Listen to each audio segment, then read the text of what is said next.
Good morning, Harrison. This is Mrs. Duncan. Please stand for the pledge. I pledge allegiance to the flag of the United States of America and to the republic for which it stands, one nation, under God, indivisible, with liberty and justice for all. And now for our peace pledge. I am a peacemaker. I pledge to recognize the good people do to make positive choices and help others to do the same. I will build peace at school, at home, and in my community every day.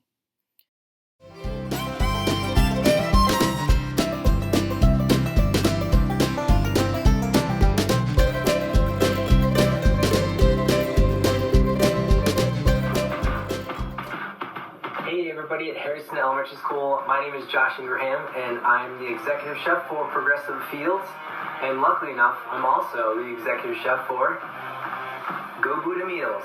It's a health food company that I started with my wife Emily Christie. What kind of chef do you want to be? It's just like anything else, right? What type of career are you wanting to pursue? For me, it was really important to be able to connect the dots between food and fitness. So I love being in sports, and I love cooking food. So I put them together, and I got this really cool opportunity to be able to cook for Progressive Field. My favorite subject was probably social studies, but in the end, the one that came through for me the most was math, for sure. Being able to multiply and scale, taking a small number and making it work across the board to be able to feed thousands of people at the ballpark every single day.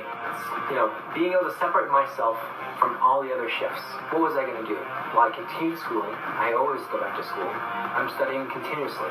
I get certified every chance I get. I'm taking all the tests. I used to be afraid of tests, but you know what? I'm not anymore, because it takes a little bit more effort to learn those specific skills and techniques. But you know what? Practice makes perfect, and nobody's perfect, so it's just all about practice.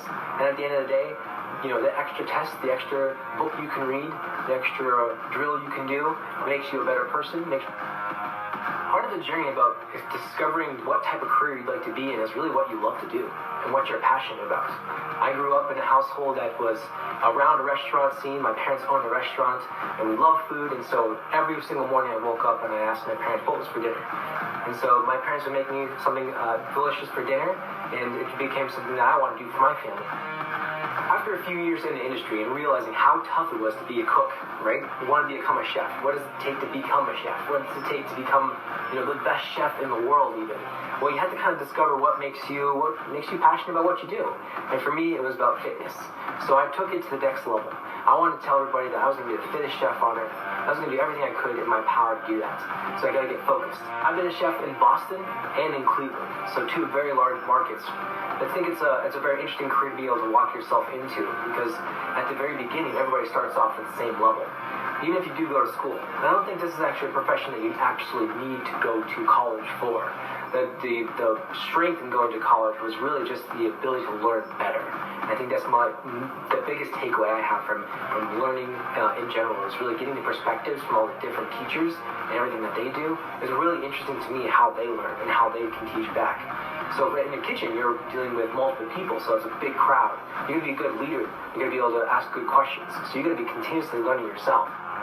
It may sound like there's a lot of positives to working and being a chef and at a ballpark and, getting ready to play with a bunch of cool foods every single day and cooking for thousands of people sounds amazing. It's truly something that I enjoy doing. But most importantly, I really want to talk about just work. Work is exactly what it sounds like. It's hard. It's difficult. And if you're doing it right, it will always feel challenging. You always want to make sure you're in a position where you're challenging yourself to be able to grow and to get better, right?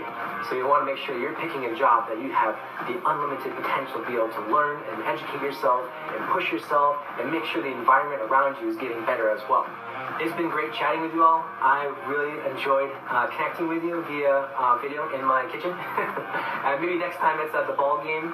Until then, though, if you guys have any questions, please, you can reach out to me at eathappy@gobuddhamills.com, or you can follow me on Instagram at the Chef in Shape. We'll continue to live the best life we can, and hopefully that means with you guys around us as well. Thanks for everything. Eat happiness. Josh seems to find a steady balance here, and Josh is at the top. The guy who used to eat Fruit Loops for dinner is leading an elite comeback.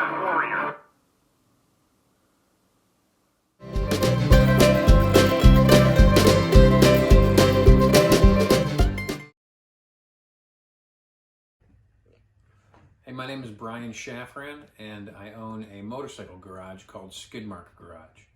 We do not fix people's motorcycles. People come in and they fix them themselves. I believe everybody should learn how to fix the things they own instead of just buying everything new. As a child, I used to take things apart and put them back together. I spent a lot of time with my Legos and Tinker toys. I really enjoyed following the directions on building something, model kits. I built a lot of model kits, and putting them all together and seeing them work. I took a lot of things apart, and sometimes I wasn't able to get them back together. I spent a lot of time with my neighbors and their fathers who had tools, and my father who had some tools, and just played around with tools and learned how to hammer nails and screw in a screw with a screwdriver. And the more I played around, the more I learned how to use all the tools. And I think that's really important. That does not take a ton of education. You can just sit down with tools and start playing around and figure things out. You don't need to go to college to learn how to use tools. But you do need to go to school and learn how to read manuals and learn how to follow directions. So I think it's really important that you and everybody else knows how to fix old things. It's important that you know how to fix anything you purchase. Things that are made to last forever, you can continue to fix and keep working. And I really enjoy helping people fix their stuff. Come on in, dude. It isn't until people get into the space and see what's going on, that's when they understand it. Skidmark Garage is a DIY motorcycle garage. We are providing the place for people to learn how to use tools, use their hands, and fix things. This place is not meant to be intimidating. You are welcome to come in here and learn, and if you already know, then you're welcome to come in here and teach. I think people are forgetting how to use their hands and what it feels like to help people. And if I can combine both of those in the same building, I truly feel like I'll have an impact, and that will just spread throughout a larger population of people. This is the only community motorcycle garage in the state of Ohio. You come in and use all the tools, to use the lift, to use the welders, to use the tire changers, to use the Wi-Fi, to use the community of like-minded people to help you fix your bike or customize your bike or build a bike. The best thing inside this space is the community of other riders. I could have $1 trillion more of tools in here, and it isn't worth what the community is worth.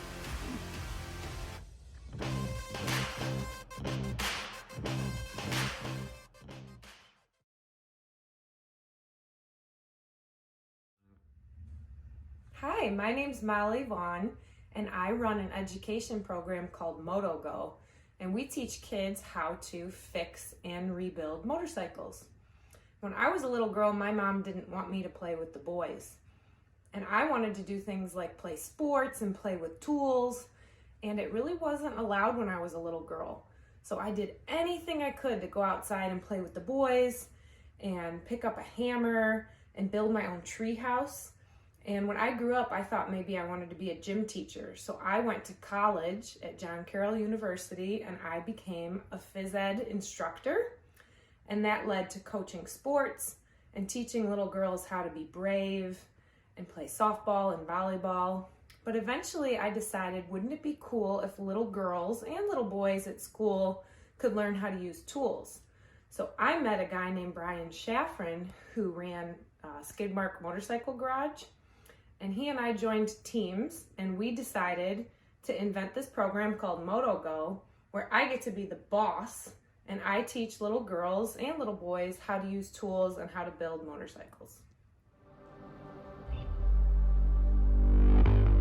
Imagine a world of possibilities where your greatest challenges become your biggest successes, where teamwork and a hands-on experience become your everyday victories. That world is MotoGo. MotoGo creates meaningful opportunities for students to learn patience, persistence, and problem-solving through DIY motorcycle maintenance. kids working on motorcycles is an absolute life changer. We provide a hands-on introduction to critical thinking through trial and error. Every day we get to see students working out their problems without being told how to get there. Simply put, we bring back shop class. We reintroduce generations of skill building once learned in our grandfathers' garages into the classroom. Hey everyone, come here and check this out for a second. This is something that just happened that I was kind of hoping someone would do. We didn't have these batteries in here until the end last semester, but if you're digging around in here and everything's hooked up and you touch these. Through an industrial arts curriculum, students learn proper tool usage, measurement, calculations, and small engine repair.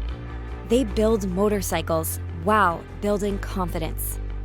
The ultimate goal of MotoGo is to just empower people to fix the broken things around them. The class ends with this culmination on Kickstart Day, and they actually get to hear the rev of the engine and know that that's the work that they put in with their own two hands.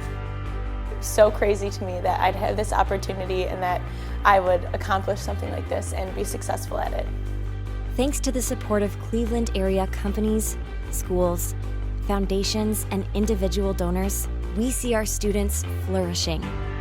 This is such an important experience to have and such a unique opportunity. Why wouldn't you take advantage of it?